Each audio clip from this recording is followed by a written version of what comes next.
metro yaqinidan 2 xona tayyor remontli uy so'ragan yurtdoshlarimiz uchun bugun bizlar bilan Chilonzor tumani S kvartalida joylashgan 2 xona 3 xonaga o'zgartirilgan uyimizni birgalikda ko'rib chiqamiz. Shu ko'rib turganlaringiz uyimiz zal qismi. Bu yerda esa oshxona qismini bolalar xonasiga o'zgartirib, oshxonamizni balkon qismiga ko'chirilgan. Ko'rib turganlaringdek. Uyimizning umumiy maydoni 50 kvadratdan iborat. Balkonimiz esa 1,5 ga 3. Bu yerda oshxonamiz. Uyimiz Chilonzor metroga 3 daqiqalik piyoda yo'lda joylashgan. Orientirimiz Shuhrat chorrahada. Bu ko'rib turganlaringiz uyimizda ota-onalar yotoqxonasi keng va shinam.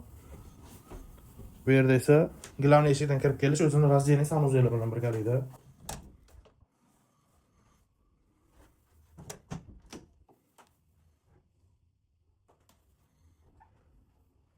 Ushbu uyimiz videoda ko'rgan barcha va mebel texnikalaring bilan birgalikda egalari tomonidan 82.500 AQSh dollar baholanmoqda.